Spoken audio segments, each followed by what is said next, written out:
up bad situation that Nor the YouTube video, both just miraculously didn't get recorded. I'm no longer believing the things I'm saying. I feel like I am now lying to the public when I cover these things. It's too short to work with people who are...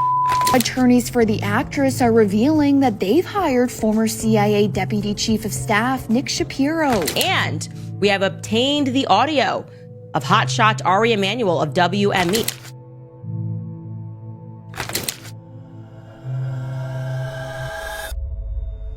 Ryan Reynolds and Blake Lively have built a reputation as one of Hollywood's most beloved power couples, but recent leaks and legal battles are threatening to tarnish their carefully crafted image.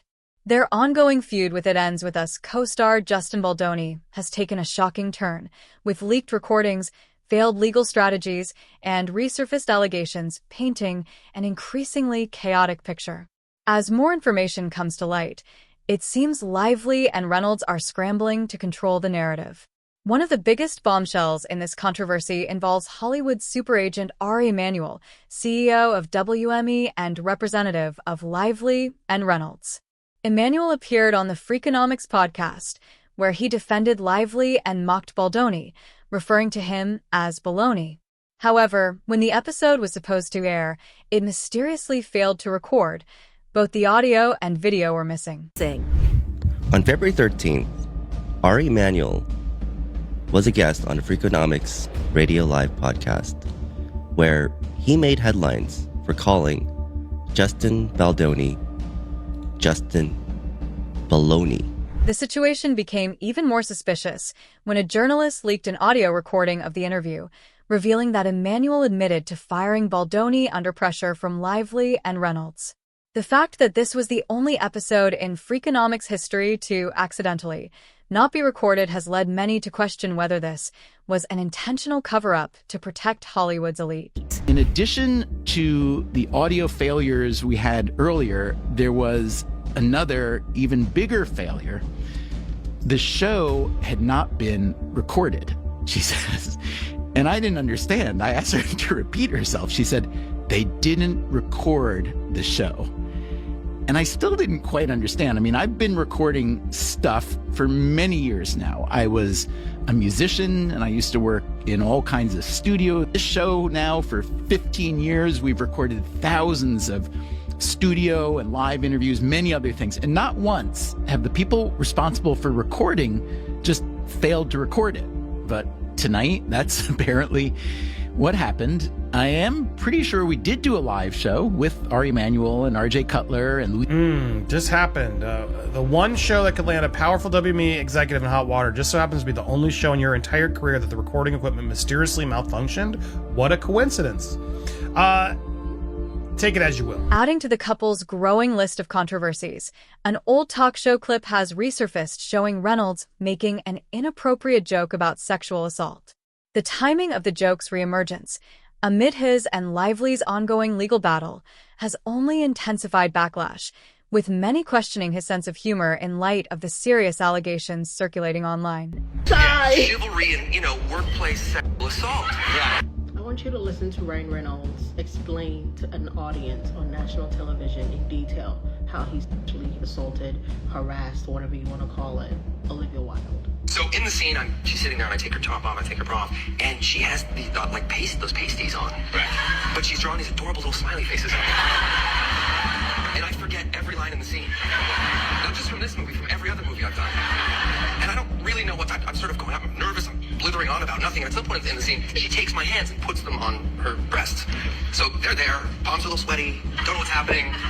And then at the end of the scene, I'm supposed to take, and I'm trying not to look at her like a 14-year-old boy who just won the lady lottery. At some point in the scene, I have to take my hands away, and I take my hands away, and I look down at my hands, and there's two friggin' smiley faces. I have no idea what to do. So, the scene is over now. There's 65 crew members around. I mean, there's all these guys. There's like on the jackpot. So what I'm hearing is not only do you peel this lady's pasties off, you cop the look, and then what did you call it? Right, allowed 65 cast and crew members to cop a look. While Reynolds has not addressed the controversy, his silence has done little to stop the wave of criticism. Some fear this could negatively impact his upcoming film, Deadpool and Wolverine, as public sentiment toward him begins to shift. Ryan Reynolds is now under a microscope for bad behavior as Boy Meets World alum Matthew Lawrence stated on a recent episode of his podcast that the two had creative differences in a film that they worked on together back in 1998 called Boltneck. News Nation senior story editor Paula Froelich is here with the scoop. Paula, it seems like Ryan can't really catch a break right now with bad press between his wife Blake Lively's movie drama, now this. What else did Matthew share on this podcast? Matthew was pretty explicit. He said, back in the day, and he made sure to say that Ryan was very young and that he has matured since then, but that Ryan did not take criticism very well. And every time he did, he'd just get freaked out and storm off. And now you have to understand, the producers of this movie were Oscar-nominated producers, so they knew what they were doing. However, Ryan in his youth thought that he knew better, and in a serious role tried to make it comedic. At one point, even tried to channel his inner Jim Carrey, at which point the producers were like, listen, this is not this. Please don't do Jim Carrey. Please do the role. A strange changed org petition recently surfaced, calling for Baldoni's removal from SAG-AFTRA and the Producers Guild of America. The petition, which accused him of misconduct without any concrete evidence, was created under the name Gavin Beck, a reference to the fictional murderer from Netflix's You. Campaign that someone started to try to kick Justin Baldoni out of SAG-AFTRA and PGA, which is Producers Guild of America. It's so disturbing to me, and I clicked on it. It only has 140 signatures, but what I find the most disturbing is that this petition is created by someone calling themselves Guinevere Beck. That is a fictional character, and if you watched You on Netflix, it's a TV show in the horror genre with Penn Badgley as the main character, who is a murderer. He stalks this girl and he kidnaps her, and as far as I remember, he ends up killing her. She's not the only person that he's killing in this TV series. But the fact that the person who created this petitioner is this fictional character, taking that into consideration here, I feel like this is someone who created this that has a very absurd sense of humor. This bizarre alias has led to speculation about who is behind the petition. Some online users have suggested it may have been a coordinated attempt to tarnish Baldoni's reputation. While there is no proof connecting Reynolds to the petition, the situation has highlighted how Hollywood feuds can spiral into public smear campaigns. And the person who sent this to me said, in the email, like, oh, Ryan Reynolds created a petition to get Justin Baldoni kicked out. I don't know if he's the one behind this, but I feel like this is the kind of sense of humor that's typical for Ryan Reynolds. I'm not going to point fingers. I'm just going to say that, who knows? So this petition really wants to kick Justin Baldoni out of Hollywood based on some allegations that has not been backed up by any receipts or any evidence yet. And the person here who wants to hide their own identity, which I think says a lot about this person.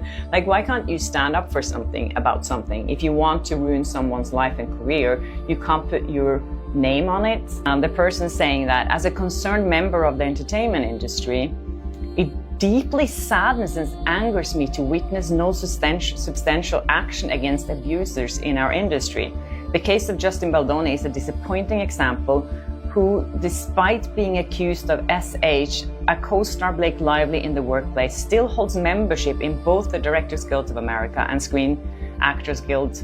Though dropped by WME, it's disheartening to see that the seriality of the allegations doesn't seem to affect his standing in our industry guilds. In an attempt to strengthen her case, Lively's legal team recently filed a motion to subpoena 2.5 years' worth of phone records, emails, and personal data from Baldoni and his team.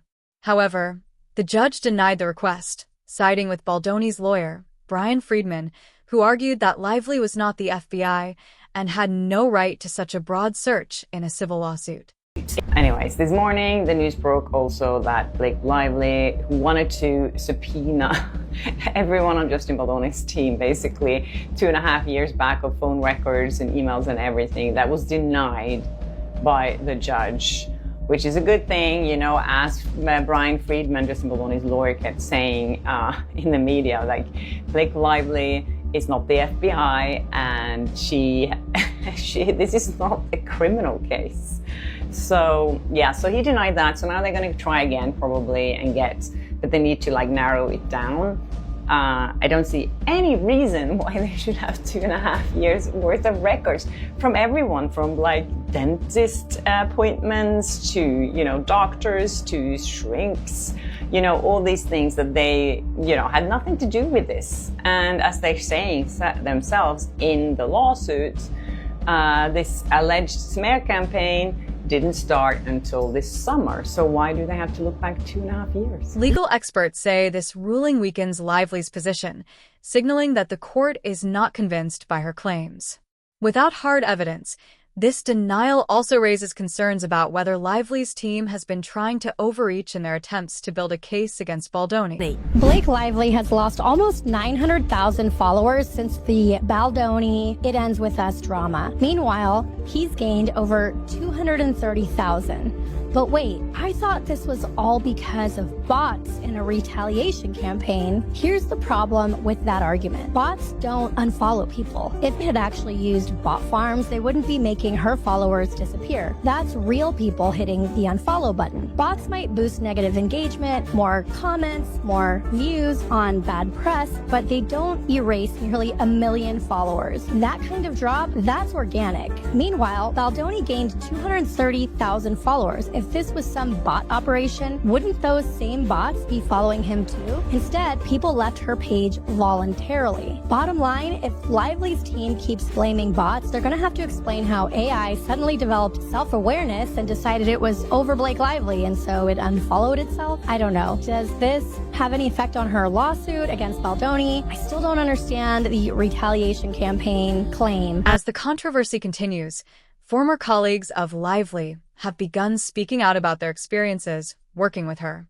A former co-star from the rhythm section described Lively as rude, dismissive, and unwilling to make eye contact. She continues to say that after 10 minutes they were ready and we went back in and did the scene a few times. When I went back to the green room, I said to some of the other actors, I don't like Blake. Someone said yes, a few others have said the same. One girl said she was fine with her, and others just looked down at the floor. We had fun with Daniel Mays at the last day. Although it was a violent scene, he kept it very light and made us all laugh and didn't have any lines with Blake. And here comes another story, which is absurd to me. She says that the set was secured, meaning that no one from the outside were allowed onto the set. It was closed off, it was security there, so it was only the actors and people involved in the film. She said here that Blake Lively had a bodyguard with her at all times, and when she was in her fitting room or in her wardrobe, she had a security guard standing outside, and he would also walk with her around the sets. She says here that, I understand if you want to have a bodyguard outside because of paparazzis or fans or whatever. Even when she walked from the set to her own dressing room, she says, still in the same building, he would come down, this security guard, and walk with her. This story is just one of many. Barely anyone who has worked with Lively has had anything positive to say about her. While Lively has never publicly addressed these claims, the sheer number of complaints surfacing at this moment raises serious questions about her reputation behind the scenes. I think I'm just brunette because of the books. Not everyone knows blondes are nicer anyway. Blake Lively has had issues with many celebrities, both past and present, and you won't believe some of the names on this list. Before Ryan Reynolds and Blake Lively were a thing, he was married to Scarlett Johansson in 2008 before splitting in 2010. Do you know what also happened in 2010? The filming of Green Lantern featuring none other than Ryan and Blake. The filming started in March 2010 and ended in August 2010. People on set said they could feel the chemistry between Ryan and Blake, which was intense. They were giggly and flirty and had non-stop touching with each other on that set. The crazy thing about this is that they were both in relationships then, with Blake dating Penn Badgley and Ryan being married to Scarlett. Their press tour for Green Lantern clearly showed that Ryan and Blake had something going on between them. Even though they claimed to be just friends, they spent lots of time alone together, and Ryan once said he knew he crossed a line. 3 months after the press tour, Blake broke up with Penn. In the same month, Ryan announced his split from Scarlett, who said Ryan was never home towards the end of their marriage. Both sides of this dispute have been accused of weaponizing social media. In his leaked audio, Ari Emanuel suggested that Lively and Reynolds used their massive platforms to turn public opinion against Baldoni. However, Baldoni's supporters argue that Lively's team has also engaged in online smear tactics. So this was all arranged. Okay, so I have to admit, I don't keep up that much on Hollywood. But even I caught wind of the Blake Lively, Ryan Reynolds. Let the record show for those listening at home, Ari just slit his throat. I mean, it's a fucked up, bad situation that Baldoni, whatever his name is doing. And it's an effed up situation. Whatever, Baldoni, whatever his name is doing. Whatever, he's your client. What a scumbag you are. Now, he was your client too, until I fired him. Right. Did you hear that? I fired him. Yeah, he was. I fired him. Because you didn't even know his name? Like, so disrespectful. You know, just give a little bit of the backstory. It's not really fair. I've known Ryan and Blake for over a decade. They're really incredible people. As fans analyze cryptic social media posts, repost old interviews, and dissect every new development, this legal battle has transformed into an all-out war in the court of public opinion. Despite their A-list status, it appears that Lively and Reynolds are starting to feel the effects of this controversy. In Hollywood, they have been incredibly successful. People work with them. They've never had any bad mojo out there and treated people badly. They kind of are charitable because we help them with their foundation. They've given tons of money away. If what is alleged in her lawsuit that happened on social media, just because she complained to the studio that things were unhealthy on the set, that he was director and this man was the producer. Did you hear what he just said? If these things happened on set, online, after she complained on set. And they did to her what they're being alleged. They're really bad people. If they did it. Notice how he said, if they did it, then they're really bad people. But here's the problem, Ari. That's the whole point of this court proceeding. Did they actually do that? What has Blake and what have you done to save your career and to kill other pieces like this podcast you didn't even want us to listen? I mean, the hypocrisy here is insane. Additionally, if more industry figures begin distancing themselves from the couple, it could signal a major shift in their standing within Hollywood. This situation has gone far beyond a simple legal dispute. It has exposed the hidden power struggles within Hollywood, the influence of social media in shaping narratives, and the lengths people will go to protect their reputations. Whether Lively and Reynolds are truly the victims or the instigators remains unclear, but what is certain is that their once flawless public image has taken a massive hit, and the public has chosen who they want to believe. All right, so everything in the world is just ridiculous. It's pointedly ridiculous, I would say. I mean, I'm no longer believing the things I'm saying. I feel like I am now lying to the public when I cover these things because we're just reaching levels of absurdity that are offending my sensibilities, right? First and foremost, Blake Lively and Ryan Reynolds have hired former CIA agents with a proven track record of lying to the public, gaslighting the public to help her with PR. Also, they moved to do this within the same 24 hours that I started randomly getting attacked for my coverage of Blake Lively. Remember yesterday we talked about The Cut. We're going to speak about that again because that journalist has got some deranged ideas of her own. And then I just found out more about this very interesting background of E.J. Dixon. Also, the judge in Blake Lively's case just slapped down their psychopathic request for 2.5 years worth of every message that Justin Baldoni and Justin Heath and the PR agents have ever sent to everybody, plus location data. We knew that was going to happen. And we have obtained the audio of hotshot Ari Emanuel of WME, who describes himself as ride or die for the couple. As new leaks and allegations continue to surface, it's unlikely this controversy will die down anytime soon.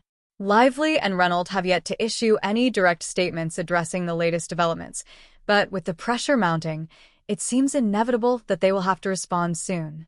A mediator was just assigned to Blake Lively and Justin Baldoni's nasty legal battle. Life is too short to work with people who are You'll remember Justin accused his co-star and Ryan Reynolds of trying to steal the movie from him. Now, a resurfaced video seems to support that claim. Listen to what Blake said 2 years ago at the Forbes Power Women's Summit. I don't want to just be an actor. I want to have more authorship. And sometimes I had directors or producers or writers who would welcome that and invite that. And sometimes I would have people who really resented that. For them, sometimes that might have felt like a rug pull. All right, cut. I absolutely think this case will settle. The most important thing to both of these celebrities is their brand, is their name, is their ability to work. And litigation does not help that. Will they manage to control the narrative? Or is their public downfall just beginning? What began as a co-star dispute has exploded into one of Hollywood's biggest scandals. With leaked recordings, failed legal strategies, and growing backlash, Blake Lively and Ryan Reynolds find themselves in an increasingly difficult position. Their public image has been shaken, and their industry standing may never be the same.